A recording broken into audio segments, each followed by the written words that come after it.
Di antara tujuan besar kawula panjenengan hadir di dalam majelis yang mulia ini adalah menghidupkan bulan yang di dalamnya diturunkan Al-Quran. Syahrul Ramadan alladzi unzila fihil Quran. Kita memuliakan bulan yang mulia ini agar supaya kita termasuk orang yang dimuliakan oleh Allah Subhanahu wa ta'ala. Dan bentuk memuliakannya kita terhadap Al-Quran ini adalah termasuk bentuk memuliakan kekasih kita yang selalu kita harapkan syafaatnya, baik di atas dunia maupun nanti di akhirat, Kanjeng Nabi Muhammad sallallahu alaihi wa alihi wa sahbihi wasallam. Kemuliaan ingkang agung saking Gusti Allah Subhanahu wa taala kawula panjenengan saged mbingahaken manahipun Kanjeng Nabi Muhammad.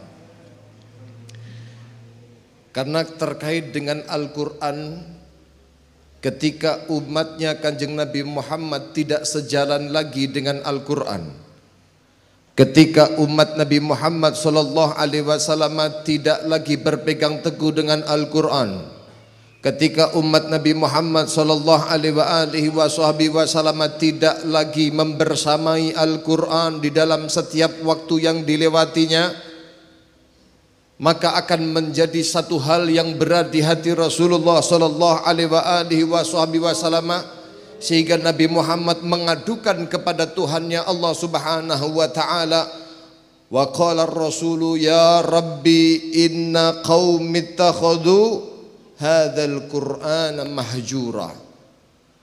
Diabadikan di dalam Al-Qur'an eluhan Kanjeng Nabi Muhammad sallallahu alaihi wasallam. Kanjeng Nabi resah ketika mendapati umatnya menjadikan Al-Quran ini terbengkalai. Mereka tidak lagi hidup bersama dengan Al-Quran. Gadgetnya menghalangi dalam bacaan Al-Qurannya. Media sosialnya menghalangi untuk membaca Al-Qurannya. Lingkungannya menghalangi untuk mengikuti daripada arahan-arahan yang telah diberikan oleh Allah, dituangkan di dalam Al-Quran. Jamaah yang dirahmati oleh Allah Subhanahu wa ta'ala, sebagaimana kita tahu bahwa bukti cinta kita kepada Rasulullah adalah kaula panjenengan dekat dengan Al-Quran, mencintai Al-Quran. Oleh karenanya majelis ini dibuat agar supaya kawula panjenengan menika termasuk dari golongan umat Kanjeng Nabi Muhammad yang punya hubungan erat dengan Al-Quran.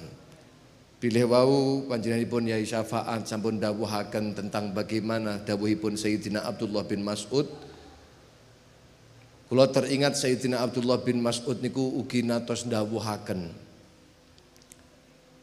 Beliau niku natos dawuhaken, man ahabba ayya'lama annahu yuhibbullaha wa rasulah falyangdur. Kalau seandainya di antara kita menginginkan tahu apakah posisi kita itu menjadi pecinta Allah, posisi kita menjadi pecinta Kanjeng Nabi Muhammad, bukan hanya dari lisan, bukan hanya dari kata-kata yang selalu kita ungkapkan, kita adalah pengikut, kita adalah pencinta Nabi Muhammad. Kalau kau pengen tahu sejatinya kau mencintai Allah atau kau mencintai Rasulnya, fal yangdur, maka lihatlah, maka koreksi dulu. Fa in kana yuhibbul Qur'an fa innahu yuhibbullaha wa rasulah. Kalau seandainya memang dia punya kecenderungan cinta terhadap Al-Quran, suka membaca Al-Quran, suka mentadaburi Al-Quran, menghayati apa yang menjadi perintahnya Allah dalam Al-Quran, tidak menjadikan Al-Quran mahjura di tengah keluarga kawula panjenengan, maka fa innahu yuhibbullah wa rasulah, Tidak perlu kau gembor-gemborkan kau menjadi pecintanya Nabi Muhammad. Tidak perlu kau aku-akukan kau itu adalah pengikut atau pecintanya Allah Subhanahu wa ta'ala. Maka kata beliau, cukup menjadi bukti kau adalah pecintanya Allah dan pecinta Rasulullah Muhammad sallallahu alaihi wasallam. Pertanyaannya para rawuh ingkang dipun rahmati dening Allah Subhanahu wa taala. Kita punya PR besar ketika kita itu punya cenderung kepada Al-Qur'an. Ini kira-kira Al-Qur'an ini yang menjadi sebuah mukjizat yang dikekalkan oleh Allah Subhanahu wa taala nanti sampai datangnya hari kiamat. Dampaknya apa mukjizat itu kepada kehidupan kawula panjenengan?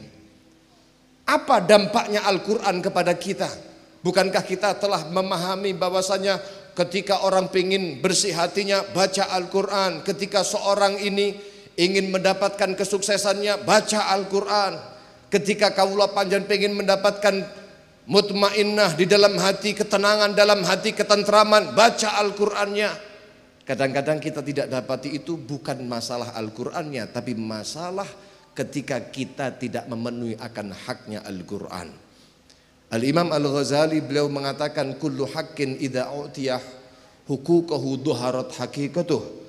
Setiap sesuatu kebenaran itu, kebaikan-kebaikan, nilai-nilai ketaatan itu ketika diberikan sesuai dengan hak-haknya, maka akan ditampakkan oleh Allah Subhanahu wa taala apa hakikat daripada kebenaran dan kebaikan itu. Itu berlaku bukan hanya bagi Al-Qur'an saja, tapi puasa kita, tapi juga sholat kita, juga permasalahan-permasalahan ibadah-ibadah yang lainnya. Para rawuh ingkang dipun rahmati Allah, ketika kawula panjenengan niku nagra'ul Qur'an haqqa tilawatih, membaca Al-Qur'an dengan sebenar-benarnya bacaan Al-Qur'an, akan ditampakkan oleh Allah Subhanahu wa taala keberkahan daripada bacaan-bacaan Al-Qur'an itu.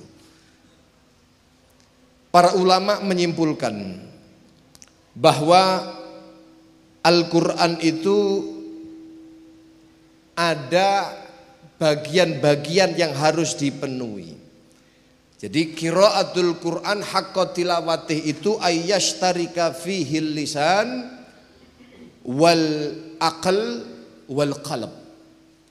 Ketika kita membaca Al-Qur'an dan bersekutu atau ada di dalam pembacaan Al-Qur'an, yaitu tiga bagian, tiga hal. Yang pertama adalah lisan, yang kedua adalah akal, yang ketiga menika adalah apa? Hati. Maka akan ditampakkan oleh Allah Subhanahu wa taala. Fa haddul lisan, bagiane lisan niku napa? Tashihul huruf.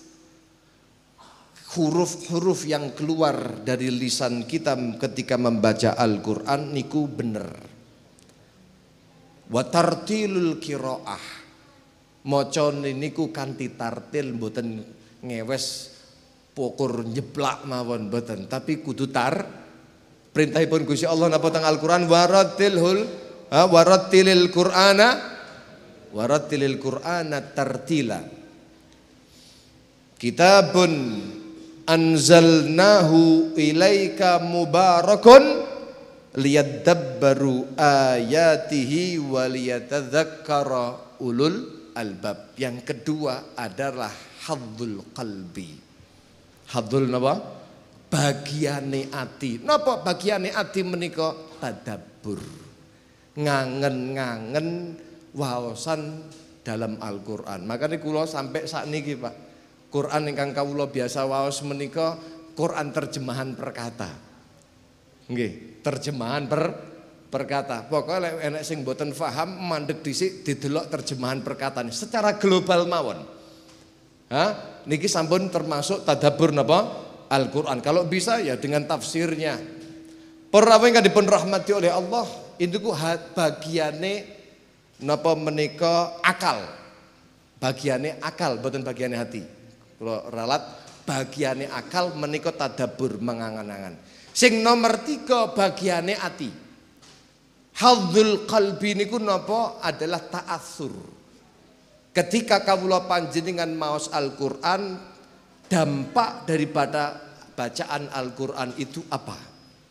Ketika kaula panjenengan baca ya ayyuhalladzina amanu qu anfusakum wa ahlikum nar, kita memiliki sebuah tangkapan bahwa kaula panjenengan tidak akan bisa selamat kecuali kita juga menyelamatkan anak-anak kita daripada perbuatan-perbuatan kemaksiatan yang terjadi pada akhir zaman ini.